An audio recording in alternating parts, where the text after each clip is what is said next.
Welcome all to the Snail Trail 4x4 podcast. If you like going off-roading in Toyotas, wrenching on Toyotas, camping in Toyotas, and maybe even poking a little bit of fun at Toyotas, and of course, hearing about how fantastic giveaways are with Toyotas, then this is the podcast for you. That's right, ladies and germs. My name is Tyler, and joining me on today's episode is Mr. Jimmy Jet. Jimmy Hydrojet. How are you? I'm good. Thanks for asking. How you been? I'm doing good, man. Glad to hear it. I had a fun weekend. Yeah. So we'll get into that on Thursday's episode. Monday episode here. It is Monday, October 17th for everybody out there who's listening to this on the release day. But that's the great thing about podcasts. You don't have to listen on the release day. No. But there's some really cool stuff going on if you are listening on the release day. Yeah, there's, what do we got going on? We have the Glue Tread videos are being released today, or should be, maybe are already released today. Yeah. I don't know when I'm going to release mine on the Snail Trail 4x4 page. But then I wonder where they're releasing the videos for the Glue Tread. Is it going to be on the Glue Treads page? I would imagine it'll be on Glue Treads at least YouTube channel. Yeah. At bare minimum, they may end up doing something on the front page of the website as well. True. For a temporary time being. I'm going to probably do something on the front page of Morflate's website. Yeah, definitely. And I don't know if they're going to let me put it over on Morflate's YouTube channel as well. We'll have to see how they want to run that. But we're going to put teasers over on the Morflate Instagram and other social media places. So, Sweet. Yeah, definitely. And the intro or the teaser's already out. Yeah. So if you haven't seen it, you missed it because now the whole video's out. But man, Simon killed it. Yeah. That intro, that teaser is so good. I'm like, I should make one. And I'm going through my footage going like, my footage sucks. Like Simon's is so good. Granted, he did shoot like 7 times more footage than I did. He had almost a terabyte himself. Yes. Footage. Yeah. That's pretty nuts. Oh, man. So, yeah, the Glue Tread Rubicon Adventure with Snail Trail 4x4 Morflate and Glue Tread are all out there on the interwebs for everybody. Yep. If you are listening to this right now, you probably should go over there and just watch them. Yeah, just watch them. It's a lot of fun, let alone just eye-opening as to what this product can do out on the off-road trails. But it was a lot of fun to shoot it, and I'm sure it's going to be a lot of fun to watch it as well. It is. I think it's going to be a lot of fun to rewatch it for sure. Along with the Glue Tread videos being released, the Glue Tread is included in the Snail Trail monthly giveaway. It is included in the monthly giveaway this month, which is 2 winners we're going to have for extreme tire repair kits from Morflate. And so those have the tire plug kit that we put together, plus we partnered up, of course, with Glue Tread and Colby Valve. So, yeah, we are not only having the video come out this month for Glue Treads, but the monthly giveaway, the 2 winners are going to get some Glue Treads as well. Absolutely. So big thanks to Glue Tread for, coming all the way out here and doing that and working with Morflate, I guess, to build in those extreme 4x4 kits, which are pretty legit. So I now have one in Bobcat, so I'm stoked about that. Yeah, I went did the King Kong Brewing last week, so I guess we talked about it last Thursday. But it was fun. It was fun doing that and blowing some minds out there. Oh, I'm sure. It was cool. Absolutely. It's always fun seeing everybody's reaction once you get done and do it, and then you're like, all right, now try and pull the patch off, and they try and they're like, oh, this is on there. And like, yes. Yeah. For the most part, it vulcanizes itself on, which is pretty crazy. Yeah. So, cool stuff. Huge shout out to Glue Tread, Andy and Simon, and MF or Ryan as well for being out there and helping support the trip, as well as that other guy in the Jeep. Yeah, the Gladiator on 29s. Yeah, that guy. Yep. Did you hear about? Have you been following a little Lisa's adventure? A little bit on Rebelle? On the Rebelle Rally. They've been having fuel pressure issues, and I saw an update this morning, which is going to be a little late now. They might be done with the event by the time this is released. Yeah, but everything seems to be resolved. Yep. So. Yep. So hopefully they can pick up steam and climb those ranks. Yeah, we'll have to get Anna and Lisa in the studio here for sure in the next few weeks or month or so. We'll see. Yeah, to talk about it, talk about their adventure, because they're going to have a story. Yeah, they are. It was supposed to start out. Anna was supposed to be navigating, and Lisa was supposed to be driving. Okay. And at the pit stop where they finally got some Toyota mechanics to take the engine apart essentially and start looking into it, when they pulled in, Anna was driving and Lisa was navigating. So I'm curious. I think there's going to be a lot of interesting stories to come out of interviewing them and seeing what happens. So. For sure, absolutely. So well, that'll be a future episode. Let's see. We have gift boxes should be arriving to people like starting today. Okay. If you're local to NorCal, you may have gotten yours already on Friday. But for most everybody else, you'll be seeing the gift boxes showing up this week. So try to, I guess once you get it, you can feel free to post it on the Snail Squad areas. So like over on...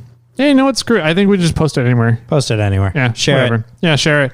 Maybe hold off a day or so a lot of people can get their boxes. But by mid next week or mid this week, you can share it wherever the hell you want. Yeah. Pretty much everybody will get them, most likely, except for like Nan or something. So yeah, that's true. That said, the gift box tier is open. It is. So you can go over there on iRate 4x4 and go sign up for that gift tier box if you want to get into the next gift box session, which will be pretty much Tyler's month. April of 2023. Every 6 months, we hand out a gift box out to some of our loyal followers, loyal listeners, loyal supporters. This one is a lot of fun, and we already have plans in the works. We already have one of the items for the next gift box. I ordered something extra already, so that item's already in, and we have one or two feelers out there already for the next gift box coming up. So that'll be exciting. Sweet. I like it. I like it a lot. You guys have until the end of the night on Halloween to get in for next April's gift box. Yeah. Don't wait to midnight because I'm probably... Jimmy's going to shut it down when he goes out trick-or-treating. So or after or something like that. Yeah. Once I fill my pillowcase of candy, I'll be back. There you go. And I'll shut that thing down. There you go. Yes. Close the doors. Yes. The Grim Reapers will be coming. Nice. Well, cool, man. I don't got too much else to say. Let's keep everything short and sweet here. We got through the important stuff, so we have a fun interview today. Absolutely. One that's been 300 episodes. That's right. He was on episode 40 was the last time. Episode 40, I believe, was the last time we had him on. Wow. Yep. So here we are, 340. He's too busy for 340. Yeah, he is freaking. And that's one of the things I think we're going to cover today is all the new stuff that's been coming down the line. It's been pretty cool to see, to talk with him in episode 40. And then, obviously we're buddies with him. So we get to kind of see what he's been working on and things that he's done.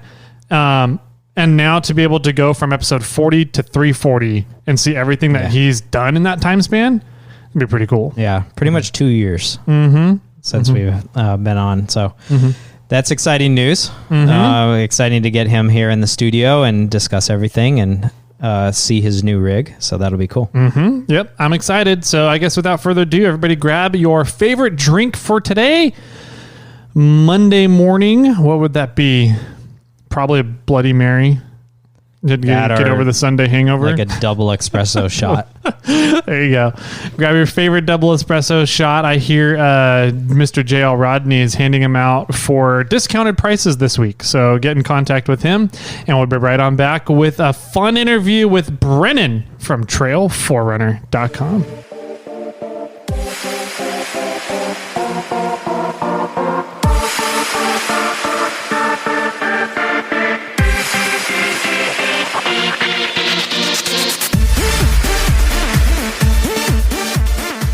Oh, welcome back, ladies, gentle ladies, all you 4Runner lovers out there. We have a special person in the studio today, and I mean special in the kindest of ways. Not, it could be the other ways too. We never know with him. Brenan, welcome back to the Snail Trail 4x4 podcast, buddy. Thank you. How are you? I'm well. How are You you? are? Yeah, I'm really good. That's good. We've been doing pretty good here. That's good. Jimmy? I didn't ask you how you were doing, but You that's did. cool. You did, though. Oh, did I? Yeah. Did I? Yeah. I'm good, thanks. I didn't know. I asked you how you were doing. But you're good, Jimmy. Yeah, I'm great. Okay. Thanks for asking. No problem. Oh, man. Off to a great start here. That's what I'm here for. It's been a while since you've been on a podcast, man. Yeah, it has. Well, at least on our podcast. I don't know if you've been whoring out at all, but no other podcast. Oh, that's good. I've not cheated once. that's good. We appreciate that. I'm pretty loyal. Yeah, that's good. You know, you were on here for episode 40. We went and looked it up the other day, and we were like, it has been 300 episodes That's crazy. You since guys are we've doing had pretty Brennan on. well. Yeah. I Yeah. get We've notifications all fun. the time. That's good. I never listen. That's even I'm better. kidding. I do listen. oh, You guys okay. have a killer podcast. I do listen. I wouldn't blame you if you Yeah. don't. You We guys always are- tell people there's nothing really good to listen to anyway. So Like, you guys have really educational content for Yeah, sure. I don't know about if I go that far. Well, that's like half and half. You know, Yeah, half okay. of it is entertaining Toyota, and the other half is like technical Toyota, which is cool. It's fun. Yeah, Yeah. I like it. I like you guys. Thank you. Thanks, man. Thank You're you. welcome. Appreciate that it. means a lot to us. no problem. We like you enough to invite you back. Yeah. I was shocked. I was 300 episodes later. that first one, but I appreciate it. Thank you for having me. Oh, man. So for those of you who have not listened to episode 40, Brenan runs a lot of different things now. But during episode 40, we got to talk about a little bit about Front Street Media and the website design side of stuff, as well as Trail 4Runner. Since then, you've kind of expanded a just tiny bit here bit. and got into a bunch of other stuff. So let's just do a quick recap on Front Street Media, Trail 4R. What are those? If people want to get the real in-depth story of them, they can go back to episode 40, listen to it. Yeah. But what's the high level quick recap of what those are? Yeah, Front Street Media is just a web development company and marketing company. So we do now primarily we do like 90% of our business is WordPress websites, and then we do SEO too. But we don't do so much SEO anymore and search engine optimization for the people that might not know. We don't do a lot of it anymore because it's super time consuming. Totally And is. it's a royal pain. Yeah. Yeah, it's very much like social media. Like, it's something that you need to do to your website every day, all day, and kind of like monitor the content that's on your website and keep optimizing it and keep improving it and going back and rewriting copy and all kinds of things, right? So SEO is very involved, and there aren't that many people who can afford like a true SEO campaign. So it's more of like an agency level marketing company, you know, like 10 people or more kind of service to offer. Yeah. We can't really offer it for the budget we want to offer it at with like 2-3 people in house, Yeah. you know, stuff like that. So Okay. anyway, web design, SEO. Cool. That's Front Street That's Front Street Media. So Trail 4R, what was that? SEO. SEO, pretty much. So Trail 4R That's where the game started. is really like all SEO. So if you look at trail4runner.com, trailtacoma.com, like the majority of the content on those websites are all really heavily optimized pieces of content for the target query that somebody would type to land on that page. So for example, I just wrote the complete guide to long travel for the 3rd and 2nd gen Tacoma. So if you Google, and I don't know, I just launched it like a week ago, so it might not be number 1 yet, but if you look up 2nd gen Tacoma long travel lift kit, I've created an 8,000 word article on this keyword: long travel 2nd gen, long travel 3rd gen, stuff like that. And it has every word that's relevant to the parent topic: 2nd gen, 3rd gen, Toyota, long travel. So in this guide, there's 8,000 of the most relevant words to those parent keywords, right?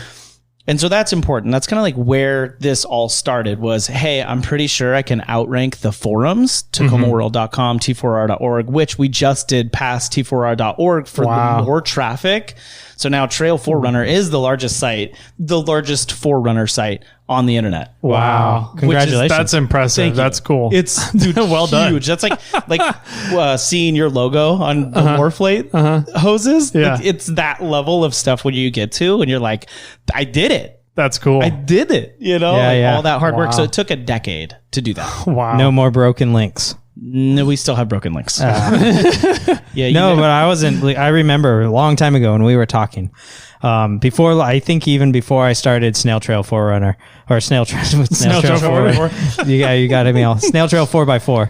You were getting pissed that you would go on to forums and you couldn't see the photos because there was broken links. Yeah. Right. And that pissed you off so much that you started writing your own blogs. Totally. So you can control the photos Yep. so that there wouldn't be any broken links. And the majority of it was just that, photos, right? Because Yeah. you need to see photos when you want to go see a step-by-step install on a forum, and all of the photo bucket hosted photos are broken. They're gone. It's the most frustrating thing in the world. Yeah. And all you're really doing is trying to get like a reference point for the install, because most of the time, like, we can all install this stuff no problem anyway. It's not like we need the photos. It just helps to go to a post and go like, oh, here's the cliff notes. Yeah. I'm good to go on this install today. Yeah. Right. This is the bolt I need to be finding right here. Right. Kind And of that's, thing. Yeah. that's it. I just want to Exactly. see like the 14 reference photos, and that's it. I'm Yeah. good to go. But yeah, dude, those broken photos drove me mad. It happened like 3 times in a row. And I was like, you know what? That's it. So I created the first TRD intake install, and I called Jimmy, and this is like 7-8 years ago or whatever. Yeah. And I already had trail4runner.com, but it was like more of a lifestyle adventure website and like landscape photography, which I sucked as a photographer back then. But that's what it was. And then I was like, Jimmy, can you help me with this intake install? And he's like, yeah, dude, no problem. Come over. So I went over to Jimmy's house, and I'm like taking a million photos. And Jimmy's like, do you need every step? Do you need every single Every step, Jimmy. It's critical. We need every single. And he's like, you're taking pictures of stickers, bro. Like, it might be a little too much. And I'm like, we need the sticker pictures, Jimmy. Damn it, leave me alone. You know? And he was like, this is gonna be pretty intense. And I sent him the post after it was done. He's like, yeah, man, this is pretty thorough. A little overkill, but yeah, I mean, you covered the topic in detail, you know, and it was every single step. So we did that for 10 years straight. Yeah, and you started with TRD intakes and ended. I mean, you're not done by any means, but I mean, what kind of stuff are you doing now? So I just wrote the complete guide to Toyota long travel. Long travel. Tacoma. Sorry. Okay, Tacoma long travels. Yep, for the 2nd gen and 3rd gen Tacoma. Wow. It was a beast. It took me 6 months to write. Wow. Dang. That's crazy. Because it's everything, you know, it's the terms to long travel. It's spring under versus spring over. It's a complete section on steering racks, tire size, what to look for when you're buying upper control arms, lower control arms, down to like the slant on the front face of the lower control arms, the lower ball joint adapter. Does the lower control arm mount to above the lower control arm ball joint adapter or below? Like Camberg's lower control arms mount below, which actually give you less clearance than the factory lower control arms. So looking at where they mount, how they mount, what the face looks like. Does it have a flat face? Does it have a boxed arm like the Total Chaos arm? Or does it have a slant on the front for like sliding over obstacles? Stuff like that, all the way down to like everything you would ever want to know. That's awesome. So Wow, that's impressive. And I already know the answer to this question, but you out there don't know the answer. So why did you move, or what? I mean, we're already jumping a little ahead of ourselves, but so are you done with 4Runners? Are you moving straight to Tacomas? Is this another?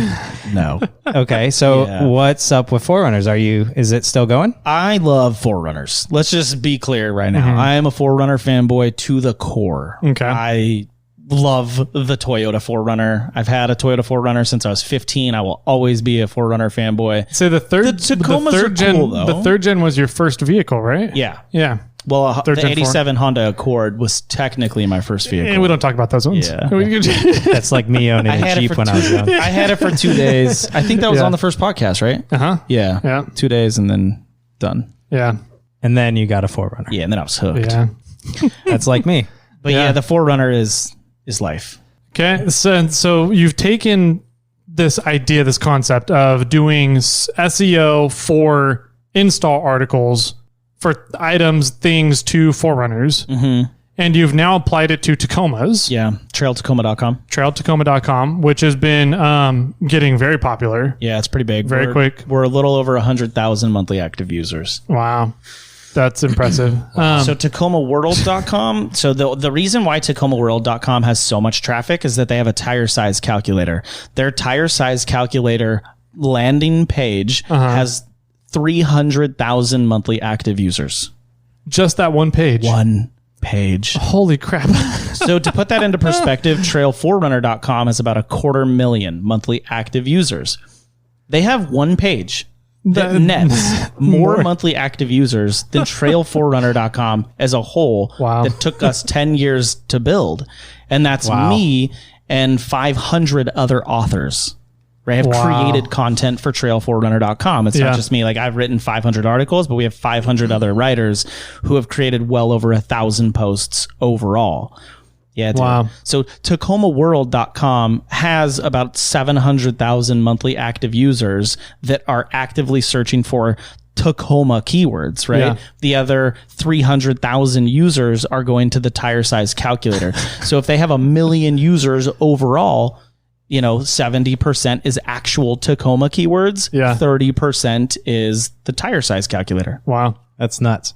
Yeah. And that's just because nobody can figure out how to figure out what their metric tire sizes are to inches. Yeah, and it's everybody. Exactly, dude. And it's everybody. It's everybody traffic, right? So there's Camry people that go there. There's RAV4 people that go there, and they do their tire size calculations on TacomaWorld.com. Gotcha. That's why they have so much traffic. So Tacoma World has bloated traffic numbers. Yeah. Let's just get that out. For Tacoma traffic. Tacoma traffic. Yeah. So they have a huge site, obviously a ton of really good content, but still like a really big core challenge with forum content overall. Broken photos, bad links, disgruntled people talking crap to other people, and just like...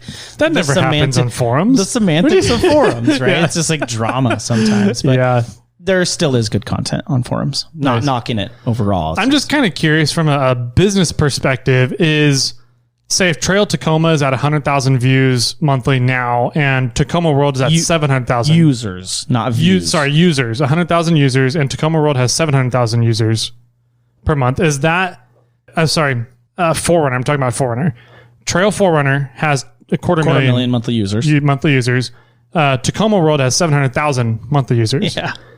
Is that indicative of where the market sits for 4Runners versus Tacomas owners? So that's a really good question. Yeah, 4Runner will probably never be at 700,000 monthly active users because the market just is not at that volume for the Toyota 4Runner to compete with the Toyota Tacoma. That's roughly. There will never be that much volume. There's roughly a third. So you think there's 3 times as many Tacoma owners as 4Runner owners? Is that would that be? I don't know how many Tacomas are on the road versus 4Runners on the road. You guys can just admit it. The trucks are better. Maybe just turn your mic off right now. Yeah,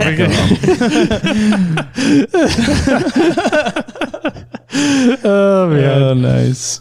Yeah, I was just curious when you started naming out those numbers. I'm like, well, is that the market then?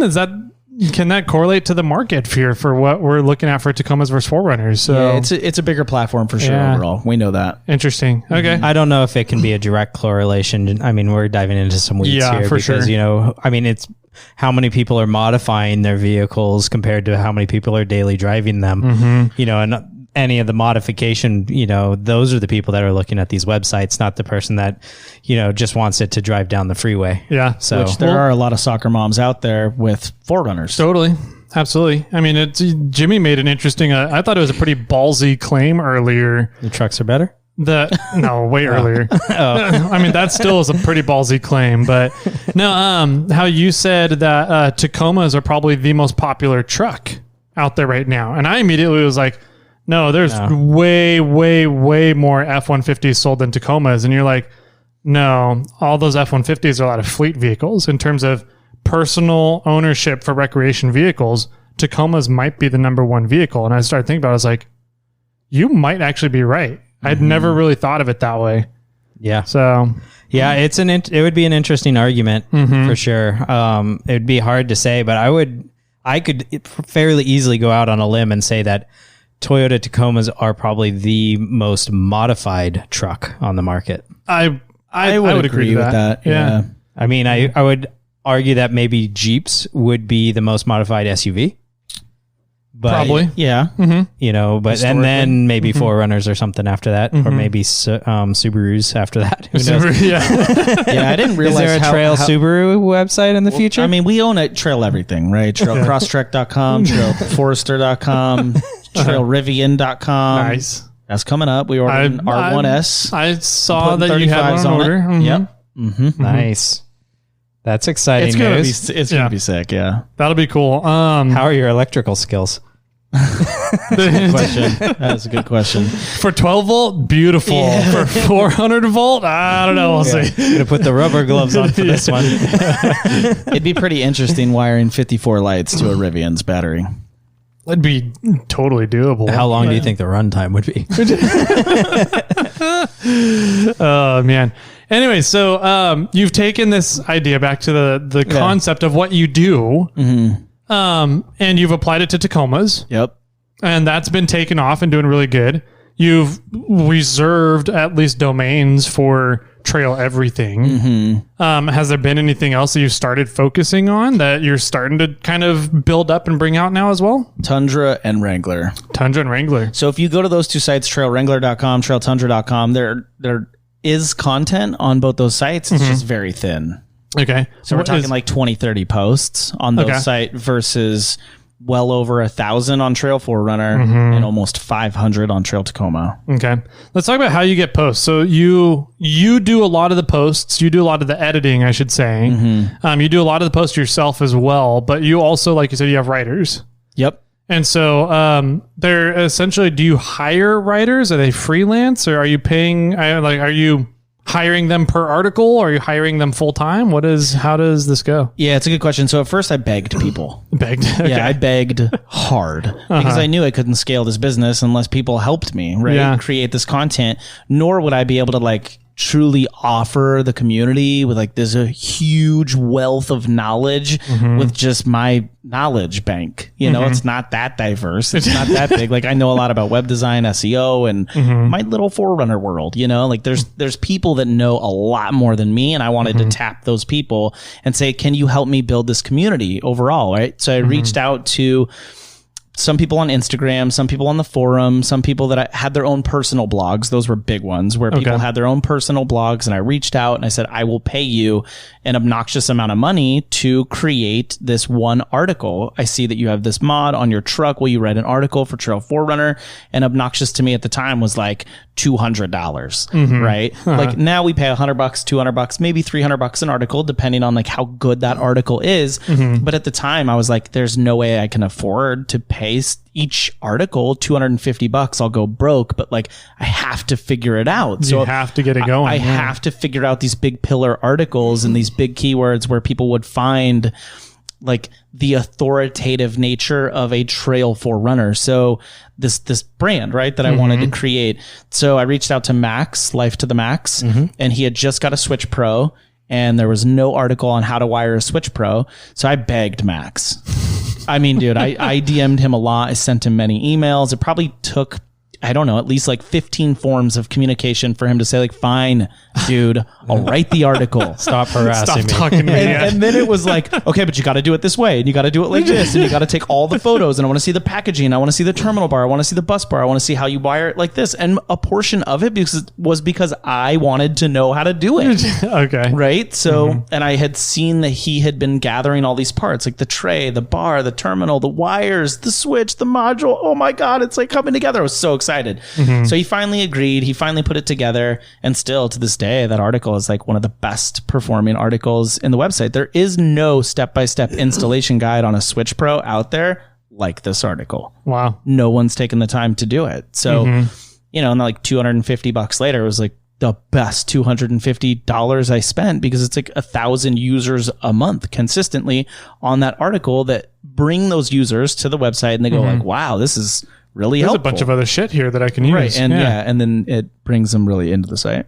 Nice. So so you're paying a freelance article people to write the articles on stuff per article kind of thing. Yep.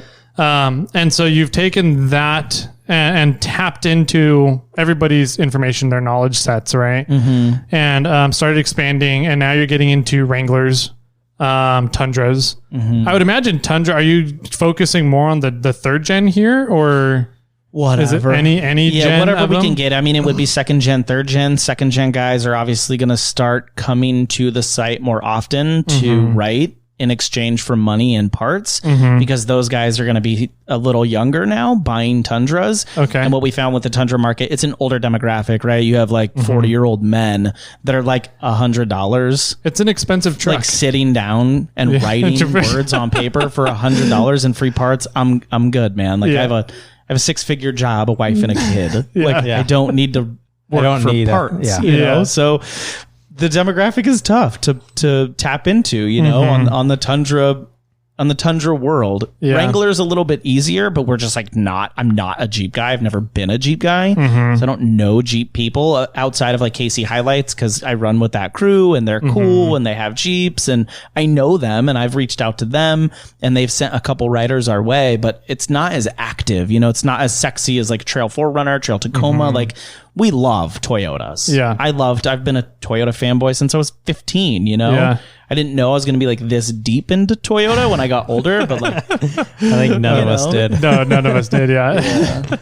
But that's what it is, you know? So there's other platforms, but Wranglers definitely like the redheaded stepchild right now, but we know it could be a big brand. Yeah. We also have trailgladiator.com and Trail Bronco. Trailbronco.com is actually live. It's just looks horrible. I think I wrote a few articles, but the CSS and the HTML is all off, so it doesn't really look right. And we don't know Bronco people, you know. I could like DM people. Well, then people don't have Broncos either. Right. It's not a huge market right now. Well, just because Ford can't produce them. Yeah, that's true too. Yeah. They're not hitting their numbers. Yeah. So you've started taking this into different vehicles, different platforms.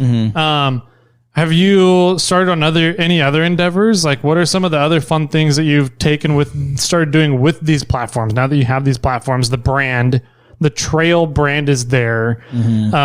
You've built it. You've spent a decade getting it to where it is. What are some of the other fun things you do with the brand? So we just made the Trail-Made shift knobs. And if you follow me on Instagram, we have the boxes that just got delivered. So I've been working on these Trail-Made shift knobs. And for anybody that doesn't follow me on Instagram, hasn't seen them, they are a billet machined aluminum made in the USA shift knob that is the first shift knob that's ever been made where you can interchange the cap design on the top of the shift knob on the fly without using tools. So we have a toolless patent removal system where you press down on the side of the cap with your thumb and it presses the cap into a beveled floor, which pops the cap up, and then it snaps onto a magnet, right? So you can press down on the side of this cap, it pops up, and then you can swap on another design, and you just heard it click. Yeah. That's it. So we have these little... Let's get that That's sexy. A strong magnet, man. It is. So we're working on a couple different magnets, too. This is like Morphlate V1, dude. Like, it's the idea. It came together... We machined it. Yeah. We had them made. We ordered all of our parts from the USA. We had these machined in Roseville. Anodizing. Let me just say that. Anodizing in Sacramento. The caps are made in Pennsylvania. The boxes were made in Folsom, California. The magnets are somewhere local. And this is our V1. Nice. So do you have a bunch of designs of caps for these? Because they're interchangeable. So how does that work? Yeah, we have a whole system. So I came up with like 10 initial designs, and it's 4Runner Nation, Trail 4R Icon, TEQ, Trail Tacoma has a couple. There's a handful of like really cool kind of like iconic designs right now, but we want to do partnerships with like Morphlate, C4, Snail Armor would be cool. GFC, KC Highlights, as many brands that we work with, it'd be cool to kind of partner with them. And then also kind of design new designs. Do you have multiple colors? Yeah, we have right now black, gunmetal, and raw. And I call the black Fierce Black. And then graphite gunmetal. And then raw is just raw metal. Yeah, brushed aluminum. Brushed aluminum. There you actually go. What we call it. Yeah. So I guess in order to make these interchangeable to different vehicles, all you would need to do is change the threading in there, right? Yeah, the thread pitch and diameter. Yeah. Yeah. Do you know if this is the same thread pitch and diameter for the second gen 4Runners? I don't. The R150 transmissions? I don't have as many shit boxes as you guys do, so... Well, there's your problem with life. Clearly. I have all this late model junk. I would love to get one of these in neon green for the... like 3 of them in neon green for the 4Runner. Dude, let's do it. For all of my Torques. That'd be sick. Yeah. And then get the Morphlate caps on. Yeah, we should go out there and check, because I know the 4th gen 4Runner and the FJ have the same ID. And, well, I'm sorry, OD, which makes ours an ID, and then thread pitch. So it wouldn't surprise me if Toyota just left all the thread pitches the same since I don't know why they would change it, but the very first transmission they made. And it's really just the height of the shift knob overall colliding with whatever column it's on. Yeah. Cool. What's pretty ingenious about this design is that you don't... Well, for one of my shift knobs in Bobcat, it has the Marlin Crawler icon on the top. Mm-hmm. And when you twist it on, the icon's not straightforward. right? It's askew a funny direction. So that's... But you can adjust it because yours is removable. So wherever yours lands and ends, you can pull the top off, put it back on so it's straight. So that was the first reason why we designed this shift knob the way we did. So the starting point on this was from an Ellis Precision shift knob, and I put the 4R logo on it, wrote a blog post on it, and had people emailing Trail 4Runner at least once a week, sometimes upwards of like 5-6 times a week, saying, hey, can we order that shift knob with your 4R logo on the top? And I said, you can order it from Ellis Precision. And so this happened for a really long time. Probably like a year of emails came through asking for the shift knob. So I reached out to Ellis and I was like, hey man, can I white label those from you? And he was like, I'll sell you a set for like $80. But he was retailing them for like $99. And I was like, I wasn't going to get like that good of a deal on it. Yeah.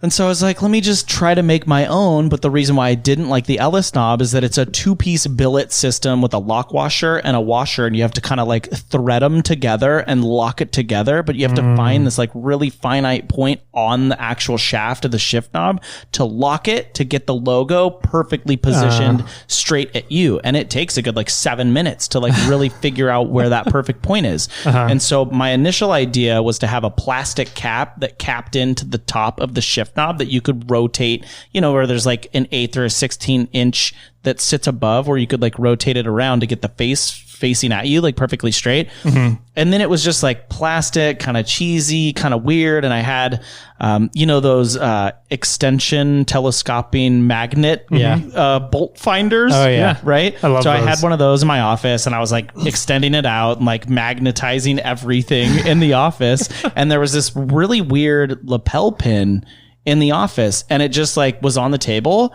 and it just came sliding over to the magnet thing and snapped to the top. And I was like, magnets. Oh my God. Yeah, dude. It was like the light bulb went off. Oh, that's great. It went on. And it was just like from then on out, I was like, dude, we're going to do this. And how are we going to do it? And it'd be cool if you could like press this thing down. You didn't need any tools and you could just like pop the cap off and swap in a new design anytime. And yeah, that's what it is. So we had to get like a $6,000 patent on it, and there's a utility patent on it and an IP patent, and it's taken like 2 years to make. And wow, congrats. But they're available? Not yet. We're so close. We just got the boxes. Nice. They'll probably be done like in 2 weeks. Okay. Nice. Yeah, when this comes out, they'll probably store.trail4runner.com. Nice. That's cool. Do you have any other stuff in the works that you're working on, or just those right now? So I was thinking about like a really cool V2 would be more of a tactical like AR scope kind of design.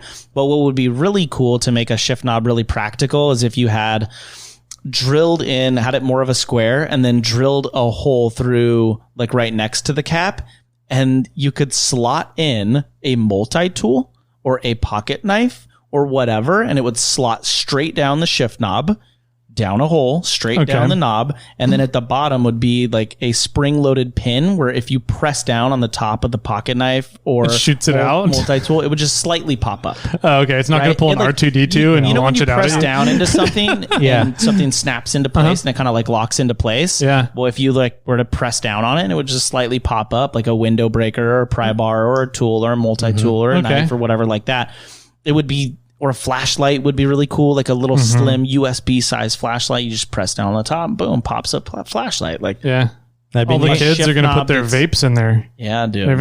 I see the possibility of sort of having people be able to make their own caps. And then, it's like, oh, I have 3 or 4 versions of caps that'll fit into that shift knob, and then everybody can like sort of make their own caps. Yeah. But they have to buy the shift knob from you. The system. I think that's pretty neat. So the caps are cool, but the challenge with the embossed cap now is that if somebody wanted a custom one, that company would charge $50 for one cap, like my cost. Wow. Right. But if I order 100 or 200 of them, I can get them down to like $2, $3, $4. It just depends on like the design and style and quantity and thickness and stuff like that. So to do one design, it kind of doesn't make sense, but, which is why I just talked to Jimmy about maybe doing just steel, no embossed, and do like a laser etcher and just etch. Get some anodized steel on there and that'd be interesting. It'd be fun. But it's definitely a cool little product. And that's the thing is like shift knobs, there's lots of embossed caps on shift knobs and there always has been, but nobody can take the cap off and put another one on. Change it out. Yeah. I'll tell you, man, when we did the phone mount holder in the white 4Runner, the RAM phone mount holder, I think more comments are on that video of what shift knobs are those and where can I get them instead of thanks for showing me how to install this phone mount holder. Everybody was curious about those shift knobs. Yeah, those were so it's really cool to see you doing them as well and getting that out for everybody. Yeah, that's cool. I think that's gonna be a hit. I could see them in friggin' Bobcat too. They're cool. They're simple. It's just a V1, it's like the first design, but I mean, there's definitely going to be lots of designs to come. That's cool. I like it. That's neat. Tyler can't stop playing with it. I can't stop playing with it now. You're going to hear clicking throughout the entire green episode. One. I wanted to make Stellar built an orange one too. Yeah. Green is hard to make with anodization and keep it repeatable. So on that bright of green. Yeah. Yeah. So you got this, you got a patent on it. Is the patent cleared or is it in processing? It's pending. Okay. Yeah, they take a while. They do. Yeah. So my patent attorney is used by another guy who actually has a patent where Jeep, I'm not going to release what it is or who it is, but Jeep actually pays this guy. Jeep. Like, nice. The SUV company, Jeep, pays this guy like $5,000 a month because of his patent attorney. Wow. And what his lawyers were able to do with Jeep and say like, hey man, like, damn, you owe this guy money. Yeah. And so he referred me to them and they were like, it's going to be like $6,000-7,000. And I was like, for a patent? Yeah. And they were like, yeah, dude, we're the best. And I was like, oh, $6,000-7,000 is cheap. I'm still paying that bill. I've looked into patents, getting various things patented for Morphlate. Yeah. And it was going to be like $10,000 minimum. Yeah. So $6,000-7,000 if you have a good patent attorney, that's a good investment. That makes me feel a lot better about spending $6,500 on a patent. Yeah, anytime, man. Thank you. So, I'm not happy with my patent attorneys right now. I'll have to talk to you afterwards. Yeah, so they're good. Okay, I'll have to chat with you. Anyways, this is cool. This is pretty sweet. I dig it. I like it. There's a lot of different ways that you can modify the design for different people to do different things. So, that's pretty cool. Anything? Sorry, go ahead. I was just going to say, as long as the circular design at the top stays consistent, there's like a 29 millimeter cap at the top. So as long as that 29 millimeter cap diameter, that OD doesn't change, we can design whatever shift knob we want. And every cap will be like reverse usable. Yeah, pretty much. They'll all be reverse usable or universally usable. Universal, yeah. All you got to do is change the threading on the bottom for whatever vehicle it is. And you could do different colors. You can do different designs. You can do different plating on it, different textures. Yeah, and you know what I didn't know is that there is hexagonal aluminum tube. Like, there's obviously aluminum tube, but there's also aluminum like lengths that come in a hexagon. Yeah. So when you lay that hexagonal piece of aluminum, you can get like this more tactical style look. It's not just like a lathe look. So I actually found out about that through Agency 6. I was at Agency 6's place and I was walking through their warehouse and they had this like hexagonal piece and I was like, oh my God, what is this? Yeah. And he's like, yeah, dude, they're so cool. We like machine all this stuff for ARs and we love using the hexagon stuff. And I was like, we're doing that next. And so Agency 6 and I were talking about designs and having them maybe make some like a tactical, because they make all the guns, right? Something 5? Phase 5. Phase 5. There you go. Yeah. Anyway. Nice. Hexagonal aluminum. That's cool. Yeah. So you're doing these guys now. What other fun stuff have you been getting into with the Trail brand? There's a lot. I was going to say, you've been doing a lot of big group buys. We do group buys. Mm-hmm. Yep. And they've been big group buys. Yeah. So we did $1.5 million gross for Relations Race Wheels in 30 days. Oh my God. RRW in 30 days? Yeah, in 30 days. Well, it's a 90-day marketing campaign, so I'm not going to go into like the sauce of the marketing campaign. But yeah, man, if there's any brands that want to work with Trail, we provide an absolutely stunning opportunity for a big marketing campaign. Yeah. But it's very strategic. It's a really long play. We enter the marketing campaign and then it lasts 90 days, but there's probably like 60 days of work that lead up to the 90 day. Okay. So it's a really time intensive process. So you're looking at a 5 to 6 month commitment marketing campaign. Yeah. But at the end, like the last 30 days where we launch that group buy, it's really powerful. Yeah. That's cool. I've noticed, I mean, you've done it, I think, twice now? 3 times. 3 times with RRW. We did Relations Race Wheels sliders. Then I did the Velox Gull Wings. Mm-hmm. Then we did the wheels on the RR6s and RR7s. Yeah. That's pretty cool, man. That's big. When you have a company you're doing an advertising marketing campaign for, and they come to you and they're like, hey, you need to shut it off because we've already sold too much. Yeah, we sold through all of their wheels. I think it was like 8 shipping containers that came in from Asia. Oh my God. Yeah, gone. Holy cow. Sold them all. Wow. Yeah. That's crazy. Never been done in the wheel industry before. Ever. No. That's pretty crazy. And that's what they were saying too. They were like, cool, like you guys talked a big game at first, you know, and we did the rock sliders and we did well. I think we did like $500,000 gross or something like that. And wheels is a bigger market because the sliders was for 2nd gen and 3rd gen Tacoma only, right? So we're kind of limited to just that target market. But wheels is a lot bigger. It's 4Runner, 5th gen, 4th gen, 3rd gen, 2nd gen Tacoma, 3rd gen Tacoma, all these models, GXs, Lexus, you know, it's so many different platforms for wheels that we were marketing to. So was it all Toyota brand or did you get other lug patterns? No, I mean, we had different lug patterns, but it was all Toyota. Okay. So like we had some Tundra in there, but no like Jeep bolt patterns or anything like that. Interesting. Because there's not, Toyota doesn't really have that very many bolt patterns. It was just 2 or 3. Two bolt patterns. Okay. Yeah. 4Runner Tacoma bolt pattern, 5x6.5, and then the Tundra has like a really weird one. I don't even know. 2nd gen is 5.5. It's 5 on 5 by 5.5. 5 on 5. I think that's right. 5.5. It's 5 by 5.5. Yeah. So you had whatever the Tacomas and 4Runners were, and the Tundra. Yep. But the 4Runner and Tacoma bolt pattern, I'm pretty sure goes all the way back to the 1st gen pickups and 1st gen 4Runners. It goes back a while for sure. Yeah. So any of those trucks, it would have been applicable. It was a huge group buy. That's for sure. Awesome. And part of the reason why they're successful too is like it's a cool product. It's not all Trail facilitating every single sale. Yeah. You know, it's like, it has to be a really rad product. So there's a lot of companies that have approached us. There's a recent one. It was this tent company approached us and said, hey, we want to do a group buy with you. Will you do it? And we said, send your product up. They sent it up. It wasn't great. So we sent it back and we said, you need to change these things if you want us to push this tent, because I don't want to sell 500 rooftop tents and have all these problems come back to us, right? And say, dude, you backed this product. I trust you. You know, so 3 prototypes later, he still sent it back and it just still wasn't good. Wow. So we decided to not do that group buy, and obviously we would have made money, but money's obviously less important than your reputation. And absolutely. 100%. Reputation is everything. Yep. So especially nowadays with social media. I mean, you are your reputation. Yeah, it's huge. So I could never publicly like get on Instagram and be like, buy this dog shit product. It's great. You know, I'd be sweating bullets the whole time, you know? So Yeah. That Just would so be you an guys know interesting out there. campaign, though. yeah. You know, you guys should buy this really shitty product. It is absolutely dog shit. And if you want to get something that's bad and doesn't work well, then this is a great opportunity for you. That'd be an interesting April Fool's joke. April Fool's post. Yeah, there you go. Oh, that is good. Yeah, that's a good idea. Oh, yeah. I'll give you a snail armor.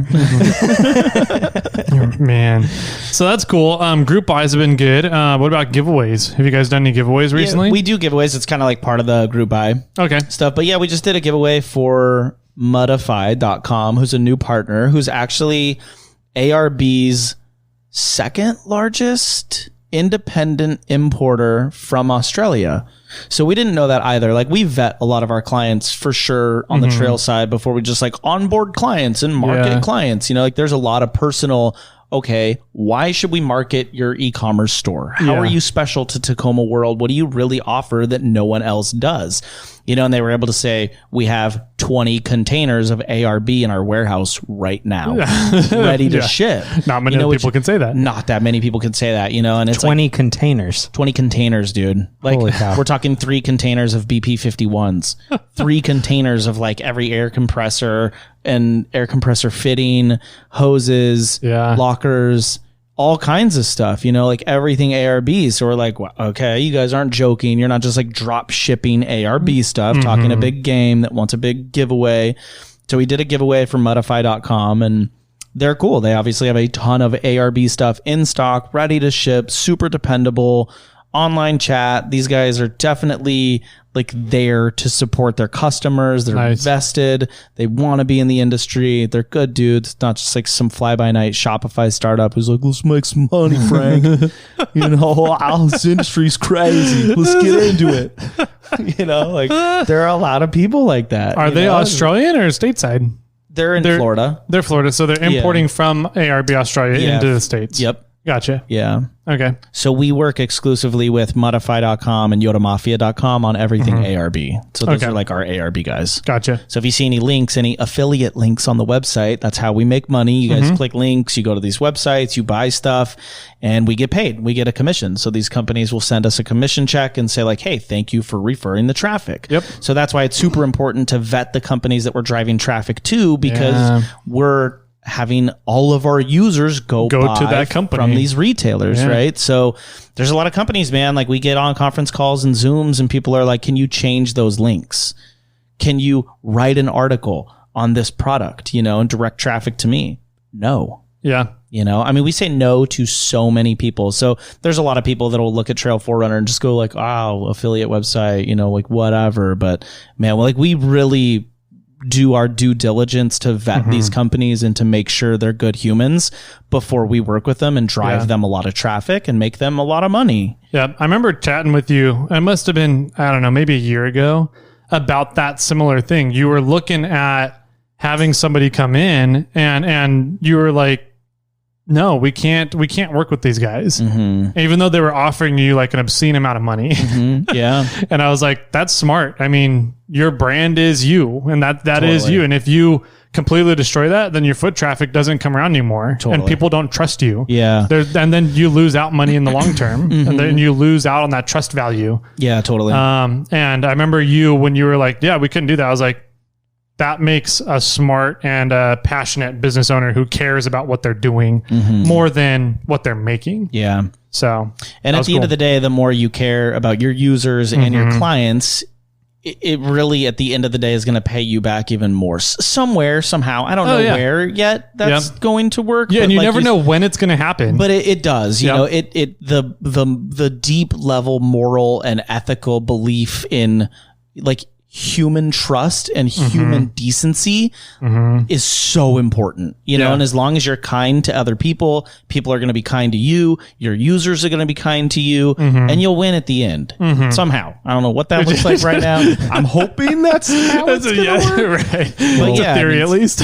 And we've said it on our podcast a bunch of times of that the affiliate links are there as a lot of times as a benefit for them too, like a discount code. Yeah. And we get a little bit of money, but what is really, it's a win-win-win situation because the person that's buying the item from the affiliate code is notifying the company where that purchase is coming from. So then that company that sees all these purchases coming from trail4runner.com goes, hey, I really like what they're doing. We need to continue to work with them so that they can continue to work with their audience so that the audience continues to work with us. You know, so it's, you need to keep this, it's like a triangle, right? This win-win-win situation, positive on all fronts. And, you know, affiliate links aren't bad. They're definitely not bad. They have a bad rap because marketers ruin everything. Yeah. Right. In the history of marketing and advertising, marketers ruin everything. Direct mail, ruined. TV ads, ruined.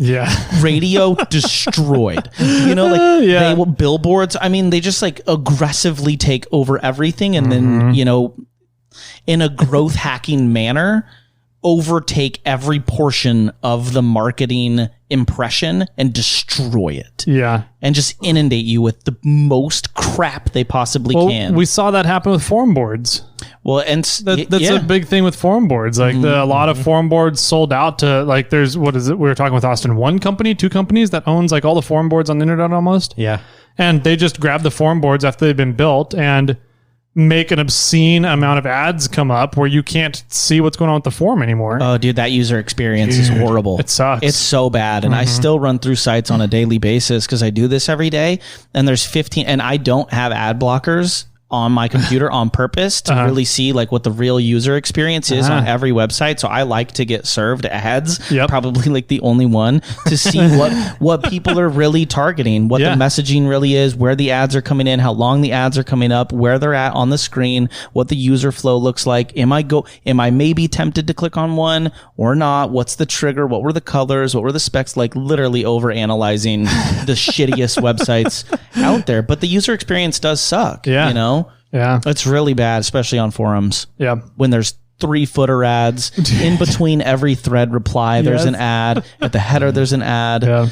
And we have ads. We have ads on the right-hand sidebar of our site, but ours are like very tailored for our users. And it's not like a programmatic, like a traditional programmatic ad that's fed in from a display network like Google AdSense or something like that. And there's so many out there, but they display in what you want based on your previous traffic history, right? So if you're like looking at Viagra and then you're on the forum, it's going to be like, you want a hard dick? Yeah, you should buy these pills. You know, and it's just like, I'm not in the mood for that right now, right? I'm in the mood for truck parts. So it completely shifts your attention in your user experience on the website, right? So, but it's challenging because these display networks like Google AdSense, they sell programmatic advertising.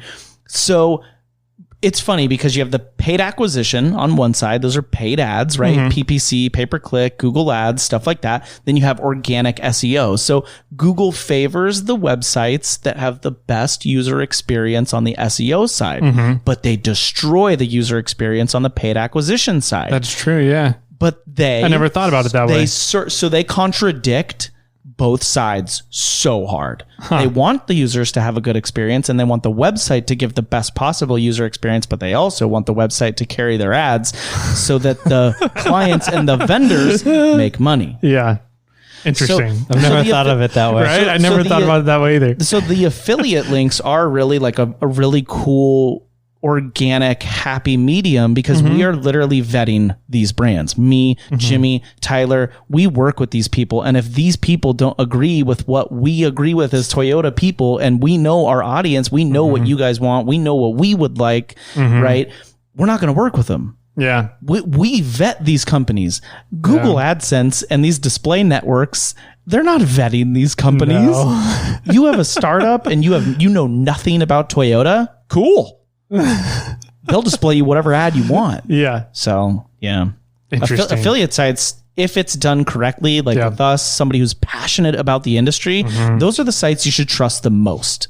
Because they are the pickiest with the companies they work with.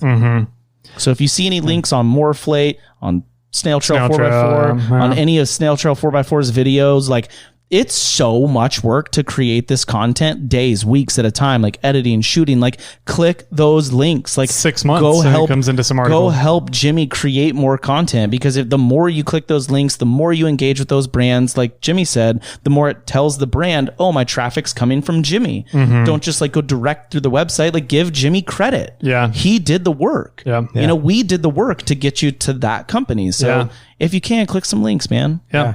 You only, discount codes, you end up getting a discount, and it still notifies the person. Most affiliate links, I don't know if they actually give you a discount, but it still tracks who gave that link to the customer or to the end client. So it's all notifications, I mean, you're actually in a way doing a disservice to To the creator. exactly. The creator that you're following, that you learned about everything from. So, Yep. All right. Well, Man, before deep dive. That was fun. That was interesting. I want to know what the hell you did to Tiffany. A lot. So we started with Hold on. Who's Tiffany? Tiffany is our 2013 double cab short bed spoiled white girl from the suburbs, Tacoma. And that's why her name is Tiffany. Yeah, 2013 second gen Tacoma, Okay. 2.5 gen. Got it. But she's Tiffany because she's the whitest spoiled white girl from the suburbs. More In spoiled Eldorado Hills. than Whitey was? Much more spoiled. Oh, really? Yeah, because Tiffany just has like instant street cred. Okay. Because she's part of Trail 4Runner and Trail Tacoma and all these brands and all these companies, so like she got parts fast. Okay. She got parts fast, easy, and it just didn't take a lot of work. I mean, like I still had to work for the content, but like working with the brands, like I had to beg Casey highlights for my first set of Cyclones. Like I had to email them on the and say, white 4Runner. yeah, I emailed Casey and I was like, hey guys, I'll do all this content. I'll create all this content. I'll do this write up. And they're like, And so I was like, Sounds familiar. okay, well, let me put this write up together. So I bought their products, put this big write up together because I really wanted to work with Casey. Put this big step-by-step installation guide together on their under hood light kit, right? They had this 2 light under hood light kit. I bought the kit, did a really cool article on it, custom photography in my studio, lifestyle photography, a killer step-by-step install, sent it over to them. And then they took me serious. And then it was like, all right, dude, like, yeah, you make good content. We'll get back to you. So it was like one more product, so I was like, oh, so like, I got one more of their products and did a write up on it and sent it back. And they were like, all right, dude, what do you want? And then, so like from then on forward, like we started working together. Second best $250 you ever spent? Pretty much. Yeah.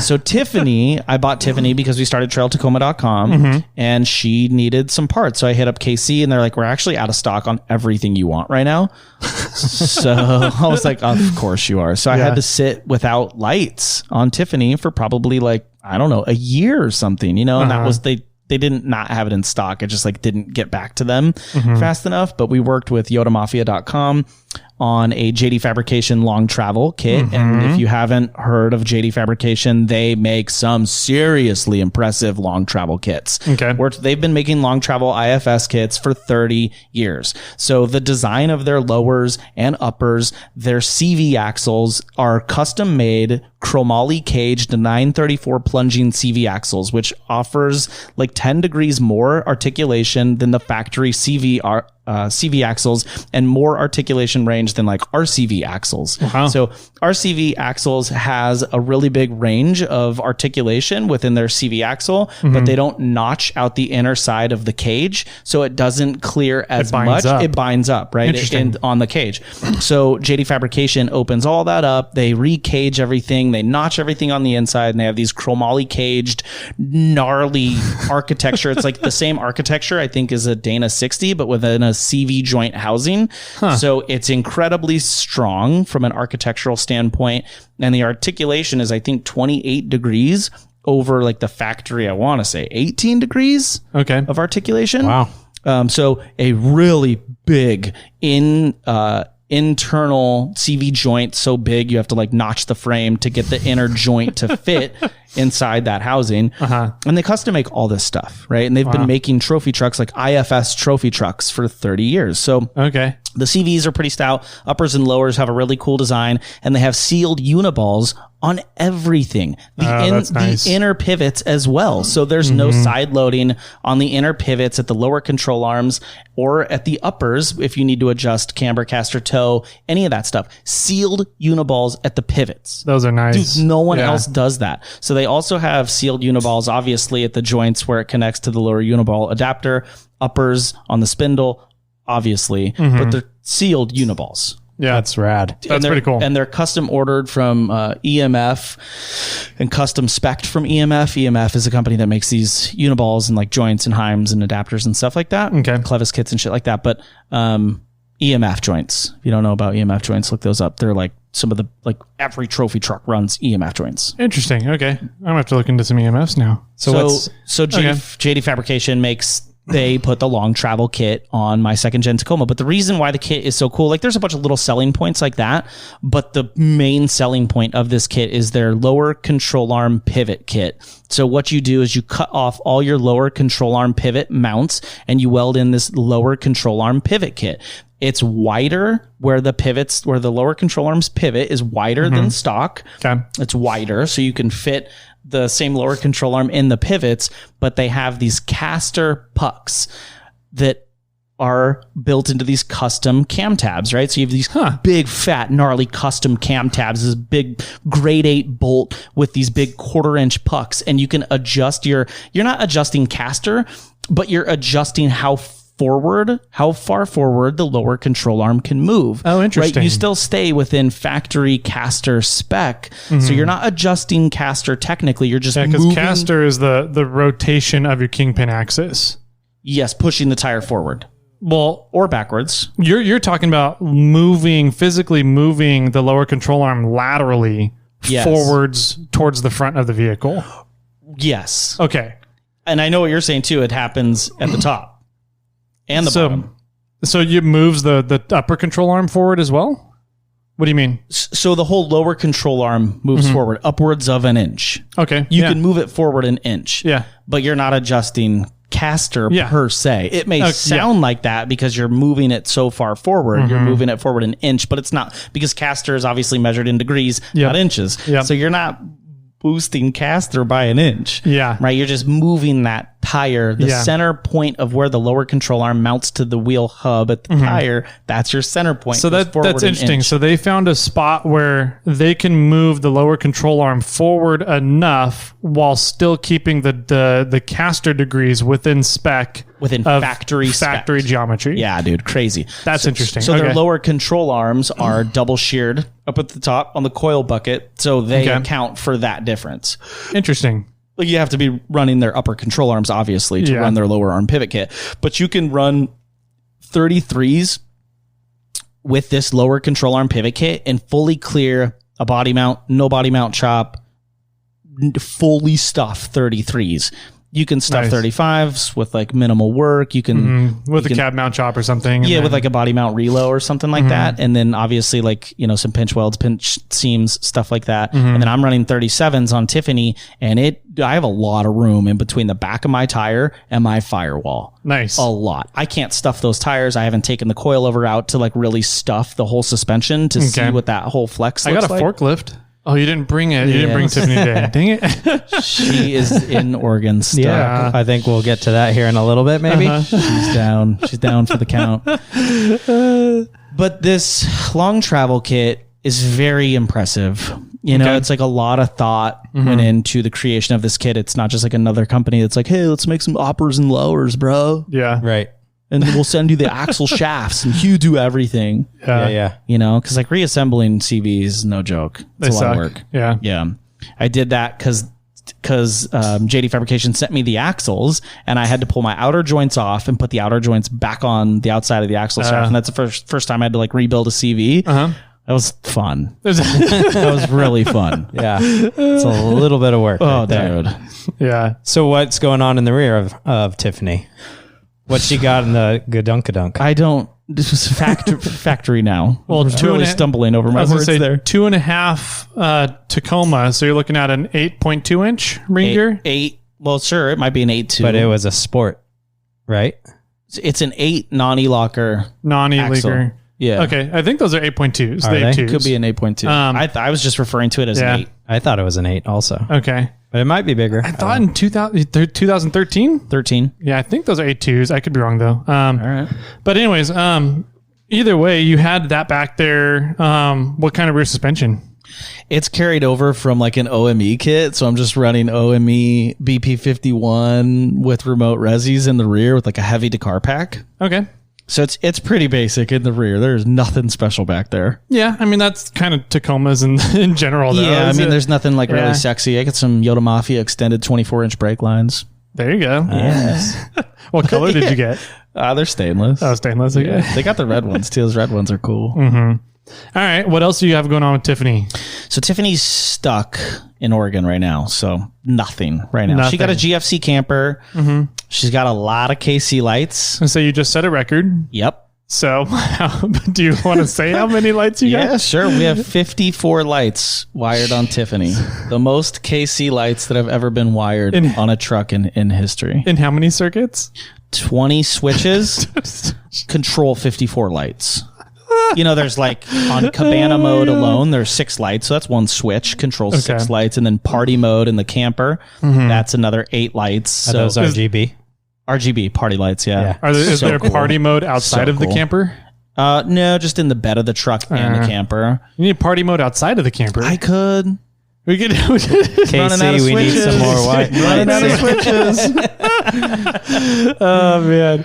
Wow. 54 lights. 54 lights on this So I thing. know you have like a roof, roof rack light bar. Yeah, Pro and that 6. Pro 6. And the Pro 6 has 8 lights. It's called an 8-ring Pro 6. 8 ring Pro 6. Okay. Are you counting that as 8 lights? Yes. Okay. So I'm counting the Pro 6 as 8 lights, but the light bar and every other light as an individual light. So like the Flexera 4s have 4 optics, but that's one light. One light for The okay. light it. bar has 30 optics, one light. One. Okay. The Pro 6 is the only light on the truck where I'm individually calling out each light because it's an 8 light bar. Yeah. There's Got 8 individual lights. Like you can customize Okay. those Pro 6 bars to be 12 lights. Like I just saw a Hummer the other day, an They're old super school modular. H2. You just stack them up together. Yeah. Dude, there was an H2 that had like, I think 12. It was just like 12 KCs on the roof of this H1. I was like, no, what? Like that's so sick. Nobody does That's that, pretty you sweet. know? Yeah. They're such cool light bars. Okay. So you got a GFC on there. GFC, JD Fabrication Long Travel, Mickey Thompson, Baja Boss MTs, 37, 12 and a 37s. half. The truck looks good. You had it out at the Stellar built grand opening. And She looked a lot different then. No KCs. Okay, No that's right. You KCs. did just put all those. She was on the VTX wheels. So she looked totally different. No decals. I like custom designed these KC and Trail Tacoma decals. Nice. So she looks quite a bit different. Okay. She looks Yeah. good now. Dude, From the she's- photos from Oregon that She you looks so good. sent out, man. I really, Really kind of good fell in looking. love with this truck in Oregon too. I was telling Jimmy, I got all like, mushy on the truck because I was like, I was such a hater on Tacomas because I'm such a 4Runner fanboy still. And I don't know if that'll ever change, but I did have I'm working on it. moments. I did have moments, where I was like, dude, the functionality of a truck kind of does shit on the 4Runner. It's nice. It's really nice, dude. Like I was up there, I was on the beach. I had my Smitty built fridge in the back and like all my shit in the back too. It's just like threw everything back there. My blown off fender flares. And it was just like half lifestyle, half shit I didn't care about. Yeah. Which is so cool because in the 4Runner, it's like you can't really just throw sandy ass boots all over the place without, well, maybe you can. I do. I was gonna say. Yeah, you can. But in like the 5th gen 4Runner, you know, Yeah. you have like such a nice interior and everything's all leather and red stitching and so nice. But in the truck, you're like, kind of don't give a shit. And that's cool. Yeah. You know, Not in the bed. not in the bed. Yeah. Yeah. Like, don't mess my interior up in the cabin. I'll throw whatever the hell I want in the bed. Well, Yeah. that's why trucks are cool because you just have the whole bed, and I had the snail armor panel on the back, and like all my shit on the back, and I was sitting on the back drinking beers, putting on my boots. It was just like it's a vibe. It's definitely a vibe. There's something Yeah, to be for said sure. about tailgates, though. Yeah. I mean, just having a tailgate's a world of difference. It was cool. I don't know why more vehicles, like, why do you want a door or a hatch? Swing out Like, door. Yeah. I want a tailgate. Yeah. Yeah. I agree. So you had some adventures in Oregon? We went to Oregon.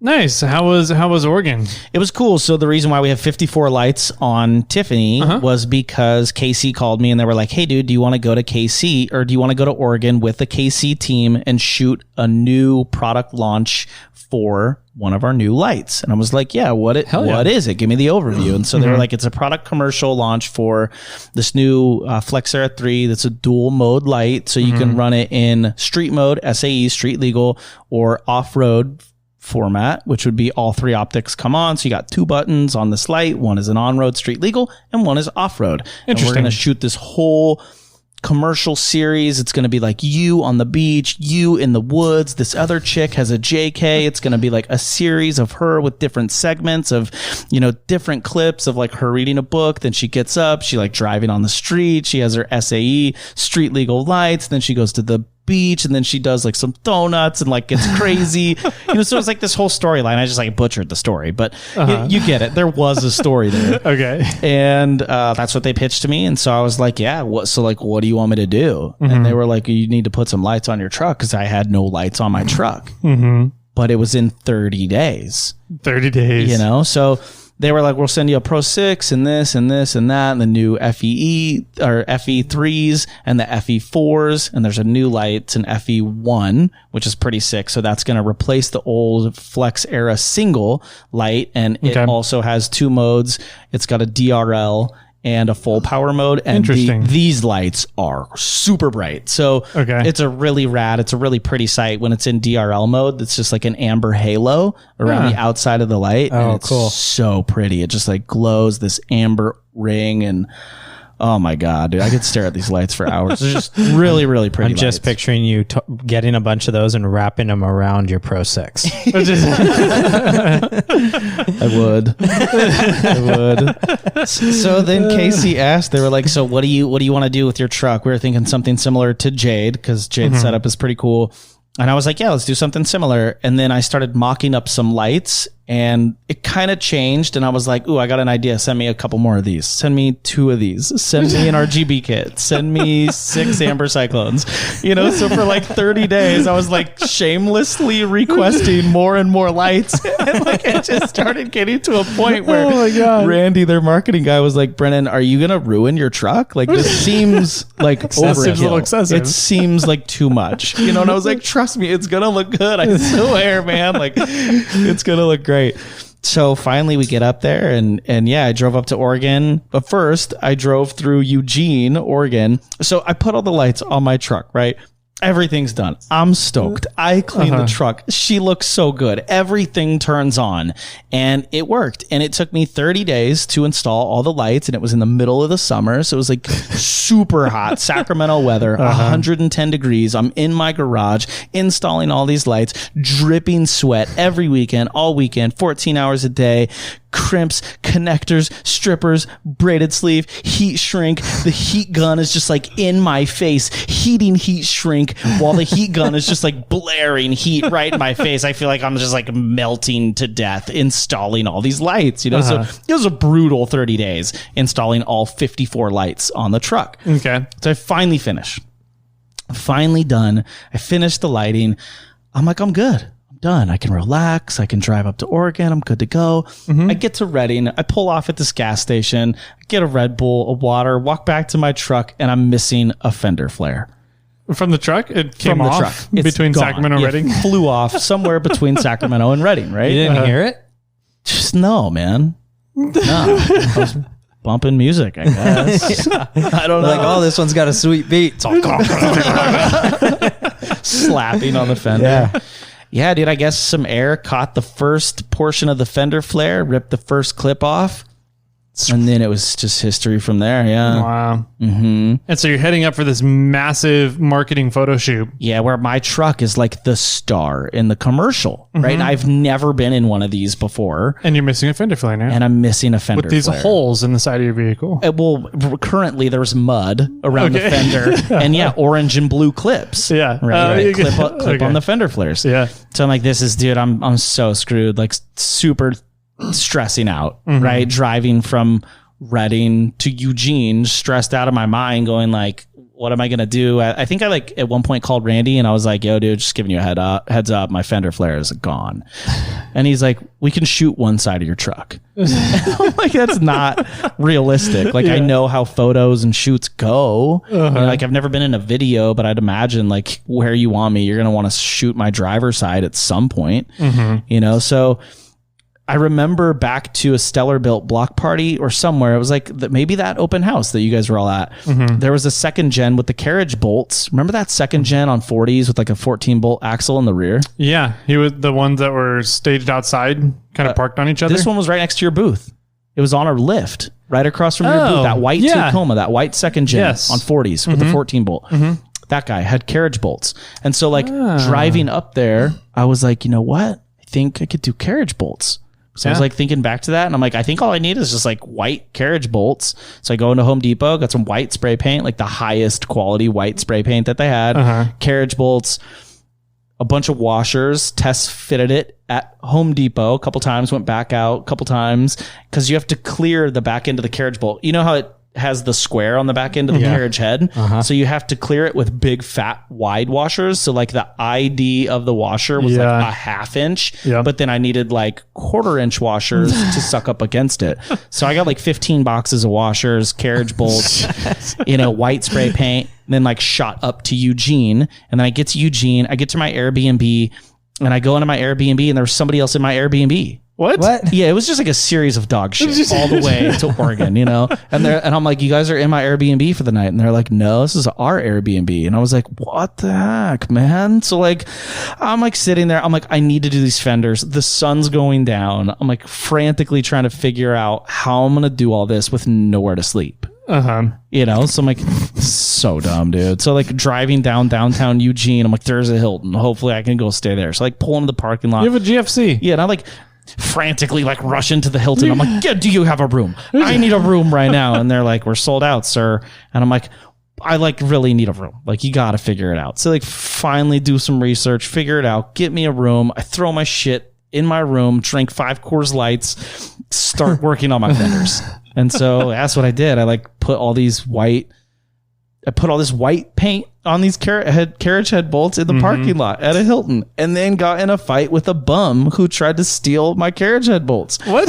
Yeah. Off of the vehicle? What do you? Yeah, this was just like one thing after another, right? So I set all these carriage head bolts on this piece of cardboard and I get it all prepped to put my spray paint on, and I go back to my truck to get my camera to take a photo of it, and this bum is stealing my carriage head bolts. She's literally putting the carriage head bolts in her backpack with the white paint.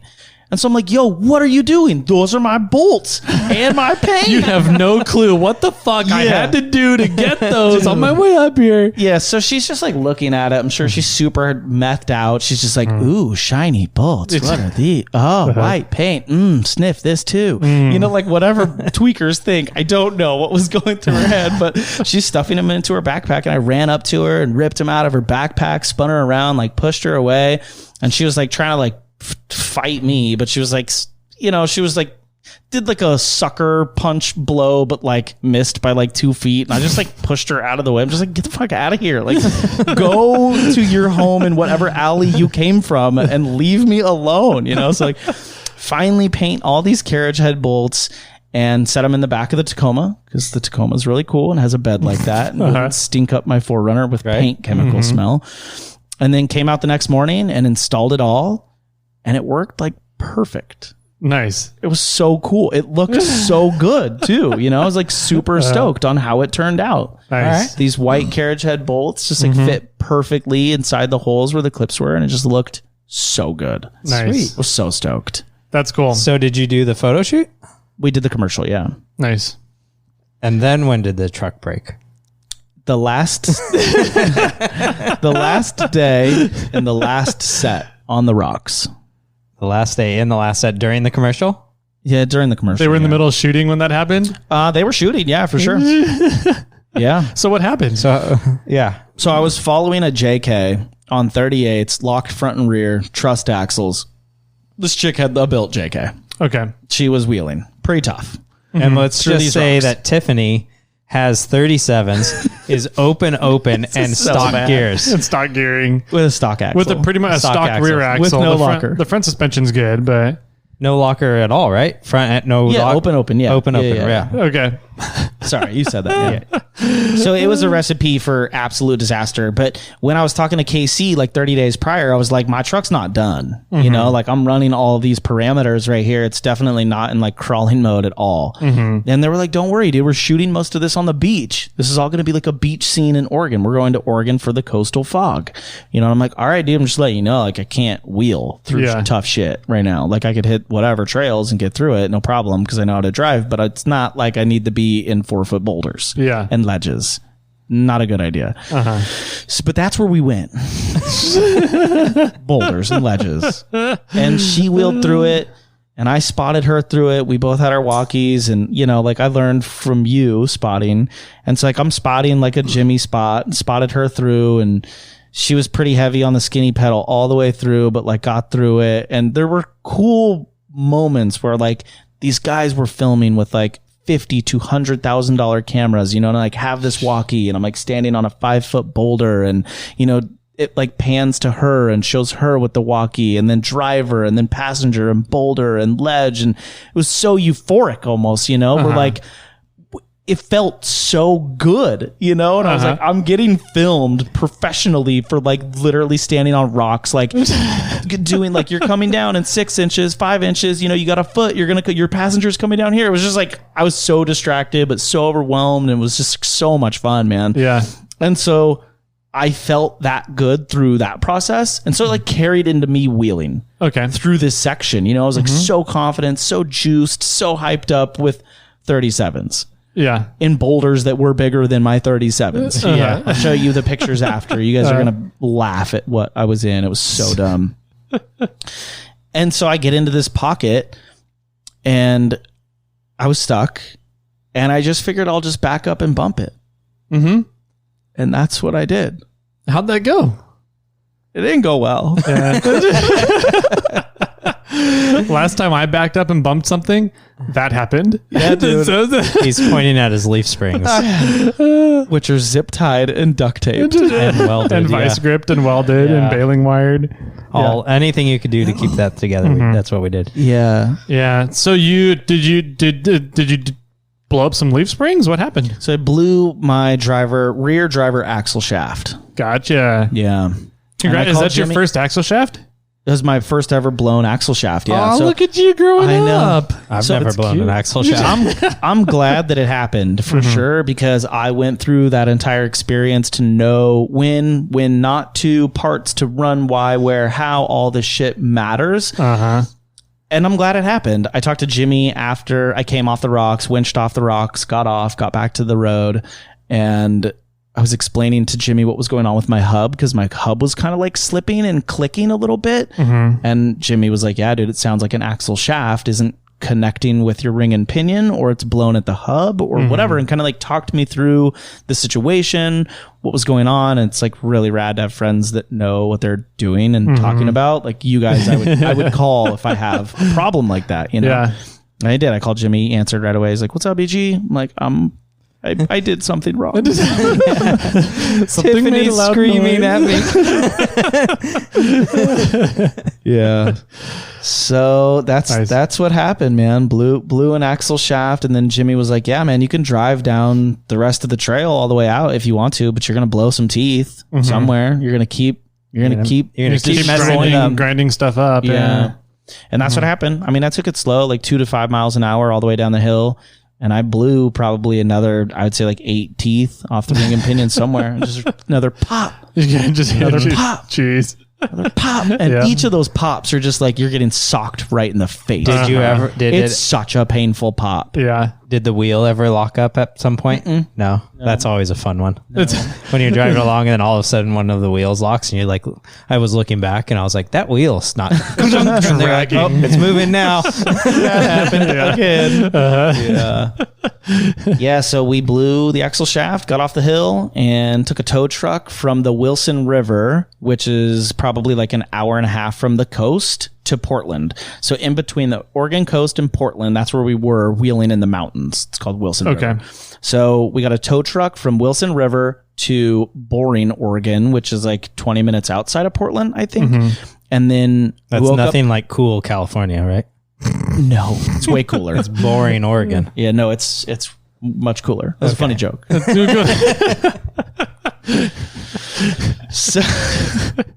So we got it to Boring, and the next day I picked it up from Boring, Oregon, and got another AAA down to Bend, Oregon, and that's where the truck is now. It's sitting in Bend, Oregon at Technique Vehicle Outfitters, which is Max, Life to the Max, right? Who wrote that first article. Okay. The first like big pillar article for us. So Max Sheehan is a partner at Technique Vehicle Outfitters now. Oh, nice. And that's where the truck is. So she's in good hands. Okay. Right Did now. you jump in tracks a little here? Did you see him up at Overland Expo PNW?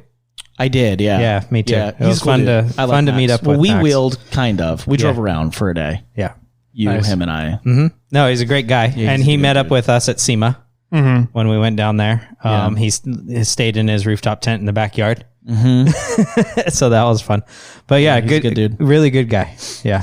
So what's happening with Tiffany now? What's the game plan? So we are actually, after this, I'm going to Miso Customs, who has a 3rd gen Tacoma, so an 8 3/4 axle with a factory locker and 529s set for disc brakes and the front diff as well. I'm picking up all that, Nice. putting it on a pallet, and then shipping that to Oregon. And we're going to swap in a 3rd gen axle with 529s, disc brakes, with a factory e-locker. But what's interesting is I found out today that the factory e-locker on a 3rd gen Tacoma doesn't work on a 2nd gen Tacoma because there's 2 voltage regulators from the 2nd gen Tacoma.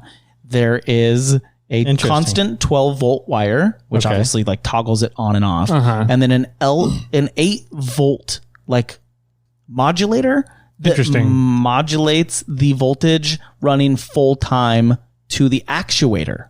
Interesting. Right. So the actuator, if left on, right, if it's on the whole time, that actuator can't go over 8 volts. Okay. I guess this is what somebody at Stellar Built was telling me. You guys could look this up. Somebody at home could look this up and go, this guy's an idiot. Has no idea what he's talking about. But this is what I was just talking to somebody at Stellar Built about. Because I guess a lot of 2nd gen guys want to swap in a 3rd gen axle with an e-locker, but have never been able to, which is really shitty news for me. Because I was like really stoked on this. And now I'm finding out that you might not be able to. But could you just, I feel like if you don't have that actuator on, if it's not toggled on and running full power to the actuator full time, like let's say my locker's off for the majority of the day. And I'm like, oh shit, this is a technical spot. Turn it on, and that actuator toggles it on, locker slides in, and I only run it through a small section and then turn my locker off. I feel like that would be okay because it's not running like hours of 12 volts through this actuator. Yeah, I don't know. That's a the good question. actuator might be your limiting factor, right? The question, I guess, is there an actuator on? Is there an 8 volt regulated actuator on the 2nd gens? Why is it that the 3rd gen third member needs this actuator? I think it's the 2nd gen that needs it. Oh, and the 3rd gen, not the 3rd gen, and the 3rd gen doesn't have it. There's got to be an elimination. So that would be my guess, was that the 3rd gen doesn't have it. And if it were me, I would just take the hot wire, the load in the ground, and hook it up to one of your switches and just see what happens. Yeah. Yeah. So there is a workaround. I forgot what it's called. It's like the gray wire eliminator or whatever it is, to be able to toggle your e-locker on and off at any point. Okay. So anytime e-locker? Yeah. Yeah. 2-wheel drive high. Turn it on. Yeah. But I forgot what it's called, but you can Google it and find it. But my thought is you should be able to do that mod and that'll probably solve this problem. That's what we were talking about too. He's like, have you ever heard of, he said something else, but it was basically like but there's a name for it. There's a company that makes that. Yeah. There's also Adira, something. I don't know.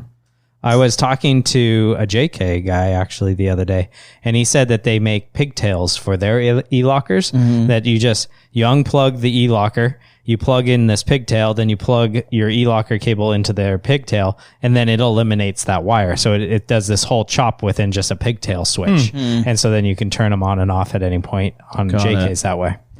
So cool. There's got to be a workaround, and it would shock me that there wouldn't. If it's just an electrical issue, there's got to be. Yeah, that's what I was thinking too. He's like, "Well, good luck." Like he was definitely looking at me like it was like the end of the world to figure out. You know, I'm like, it just seemed like something so simple. Yeah, you need a whole nother 3rd gen ECU, and you need to wire that into so there might not be like an e-locker ECU. I know there's no e-locker ECU, but some other module somewhere up front that I don't know about. Yeah, some CAN bus in there. Yeah, something. Like some. Well, this is going to be a great article on trailtacoma.com. Yeah. Stay tuned. I mean, if nobody's done it, and you're going to be the first one to do it. Yeah, I'll definitely write a post on it for sure. Hell yeah. What's crazy is like the 2nd gen super old, and there was no real good article on tapping the reverse lights, the brake lights, and the turn signals for the 2nd gen Tacoma. Like I went on Tacoma World, and there was like 2 photos, you know? I'm like, dude, this is horrible. Yeah. Like I would think with all the people that want to tap brakes, reverse turns, there'd be like at least like 5 good photos of like which wire is what. Yeah. You know, so I wrote like a really killer step-by-step. I saw on trailtacoma.com. Yeah. It's a really, you like really had good, the pigtails out, and you were like pointing to each wire, what it does and where they go. No confusion. I tested all the wires. I crimped a few wrong ones. I know which ones are right. So I guessed, and I actually called Max too, and Max is where I learned a lot of this wiring from. You know, so I called him. I'm like, "Do you know?" And he's like, "I think it's this wire. Try that one." I was like, "Nah, it's definitely not that one. Try this one." Yep, that's it. Yeah, we got it. Nice. That's awesome. Well, I'm excited to see what happens with Tiffany and the upgrades to come, because it sounds like there's going to be some more happening underneath that bonnet. Yep. So we also have JD Fabrication frame brace that's going in. They're 30 pounds per side, but it's basically like, you know, how people like plate the inside of their frame rail. It boxes the whole frame rail. That's right, because Tacomas are C-channeled, a lot of them, except for under the cab. Super weak-ass open channels. So it boxes the whole thing and then throws a brace across it, obviously. Nice. Super beefy. We're going to do that, and then I'm going to drop that out when I get home, and then do a different version in conjunction with a spring under kit. Nice. Really? Okay. Yeah. Spring under. Spring under from JD Fabrication. Okay. You're making a go fast rig. It's a go fast Northern California tight trail rig. It's not going to You're going to go run and do poker flats in like half an hour? Yeah. Well, a lot of people were like, you should do fenders. And I was like, I really don't want to do glass again. Remember how miserable our glass experience was? So bad. Like, I'm not a somebody glass, to do it next time. Yeah. If a company like hits me up and is like, hey, we're willing to like do all this glass work for you. Cool. Yeah. That's one of probably the only mods I'll try to stay away from is glass. Yeah. And retrofitting headlights, like putting them in the oven and baking open headlights. That's not fun. Ugh, that sounds terrible. Yeah, they're all sealed. Yeah, those 2 mods. Oh, that makes sense. You got to break the permaseal. Yeah. That's a project. Whew. You can pull the lights out, but you can't pull the cover off. Yeah. Yeah. Yep. Do you know if anybody makes tail lights for 2nd gen 4Runners? 2nd gen. I don't know your world. I don't know. I cannot find tail lights for a 2nd gen 4Runner anywhere. I have no idea. So I would imagine it's not easy. No. Too old. Yeah. eBay special. eBay. I can't even find them on eBay. Really? I mean, except for like a junkyard. They do have to be junkyard lights. I'm trying to find something aftermarket that looks better and works better than OEM lights, and can't find anything. Got it. Yeah. Good luck. Maybe you should make some. That's on my mind for sure. Next, more flayed item. Yeah. Tail lights for your 2nd gen 4Runner. More lights. More LEDs. More lights. Oh yeah. Either that, or I'm just gonna get some like KC Cyclones with some RGBs or something, and throw them on as the rear lights. Dude, you should do that. Just JB weld them to your old ones. Yeah. You should do that. Do a row of Cyclones. Yeah, some RGBs and just have them set for red and yellow and the white for the backups. Well, they got the ambers for turn signals. They got the red for brakes and the whites for reverse. Perfect. Yeah. You just need those 3 lights. Yeah. How do you know that? I did. Check out trailtacoma.com. Oh, that's funny. All right, man. Well, cool. Anything else you wanted to talk about? Any tease about or tell people about what you've been doing over the past 2 years?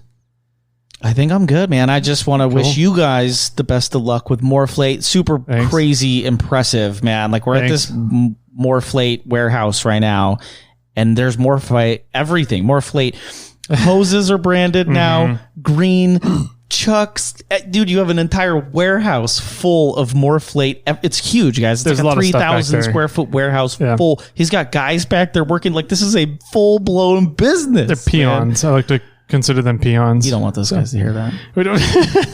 Well, don't you should hear what they call 340. Right.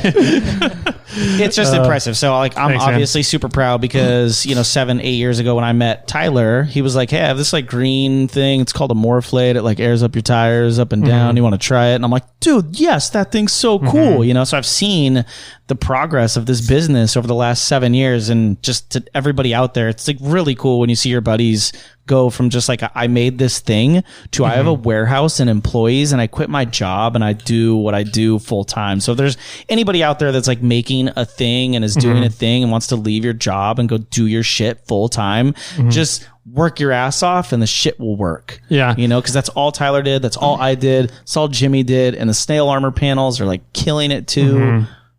I'm proud of you, bro. Thanks. I'm proud of both of you guys. I'm proud of me too. Yeah. I will say I would not have ventured down the Morphlate road that I did without your guidance on website and SEO and online marketing stuff. That's awesome. So that was literally like, I had no clue about any of that, but I knew that that's how I wanted things marketed. And I was like, I know nothing about this. Isn't feasible for me to go down this route of running a business. Yeah. I was like, it's not feasible because I know nothing about this side of things. And from talking and picking your brain and all that, I was like, this is feasible. Yeah, you did a really good job with seeding your products to the right people too throughout Instagram. Like you've done a really, really good job there. And there's like a PNW Jeep girl. Yeah, I was up there, and that's who the girl was on the coast. Okay, on that shoot. I didn't know that was who you were shooting with. Yeah, dude. And so like we hung out for 4 days or something. Yeah. Her and I and the whole KC team, and she busted out her Morphlate. Like we both busted out our Morphlates. That's pretty cool. Oh, cool. You have a Morphlate, and she's like, I love Tyler. And I was like, Tyler? I was like, Tyler's my boy, like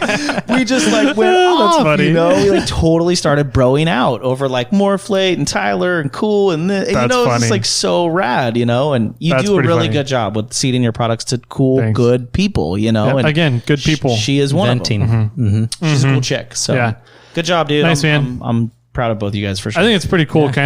We all Jimmy and I joked around a lot about it, but we all us three came together right about the same points of you were a little further along than we were. No, I introduced Jimmy to you. That was going to be my closing remarks. Yeah. Well, so it all happened. We knew each other through other businesses, right? And then before Tyler. You went wheeling with Tyler, right? And Tyler had his first gen, and you were telling Tyler that he needed to meet me because I was another one of those weird guys that liked old trucks, right? Yeah, and Tyler had an old truck. Well, what happened was Tyler just started talking to me about like old truck shit, and he's like axle this and driveline this and gears this and whatever, and I was like, bro, it's too much for me. There's this guy James I hang out with. Like you guys would be perfect together, And like literally, like what days later, I linked you guys. Yeah, you guys have been serious, but I mean, like clearly, since so. It was just cool because, like, as soon as that conversation came up, I was like, "Jimmy is who you need to be talking to, not me, not right now."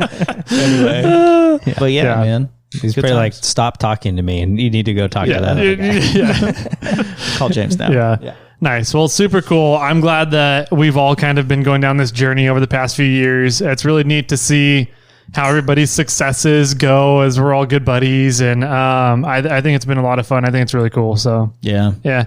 Thanks for being along for the journey of life, man. Yeah, man. Yeah. Stoked to be back in another 100 episodes. Yeah. 200. 200. Well, 300 episodes. Yeah. We'll get you on for 640. Okay, cool. I'm down. Hopefully I'll have trailrivian.com. Yeah. Fully built out. I'm excited to see Trail Rivian, man. Yeah, it's going to be good. How long until you get that? I don't know. Whenever they figure out their shit. Do you need anything for like Trail Lightning? No. Fine. Fuck you. Get out of my warehouse. I have trailraptor.com. Okay. If I didn't have Toyotas, I would buy a Raptor. That's like the one thing where I'm like, oh man, They are nice. I get real Raptor curious sometimes. Like, I look at Raptors on the road. I'm like, Brennan, pay attention. God damn it. Pay attention. Look at the road. Don't look at the Raptor. Stay in your lane. Stay in your lane. Toyotas are your lane. As the Raptor's passing me aggressively, I'm like, That's so good. All right. Well, cool. Thanks for coming on, man. If people want to get a hold of you, how can they do it? Trail4runner.com. Cool. Awesome. Jimmy? Yeah, you can get a hold of me at snailtrail4x4.com or over on snailtrail4x4 on Instagram. You can find Tyler over at 4x4 Toyota Tyler. Our emails are Tyler or Jimmy at snailtrail4x4.com. We also have a phone number that you can call in. Voicemail. You can leave us a voicemail. We'll play it on air and we'll answer it or laugh at you, one or the other. Usually both. Yep, probably. 916-345-4744. Sweet. That's awesome. So, Jimmy, any final words for everybody out there? Well, you stole my final words with the introduction side. So I think I'm just going to say thanks for hanging out. It's always a pleasure to hang out with you, Brenan. We always learn so much in a different side, a different world kind of than Tyler and I are at. And I'm not sure who's ahead in life and business. And that's what's the fun thing to get together with the three of us. We always are like teasing or picking at each other, but always pushing each other at the same time. So 100%. It's been a lot of fun. So thanks. Yeah, for sure. Brenan, Thank you guys. Any final words for everybody? I think that was good, man. And with that, my friends, keep crawling.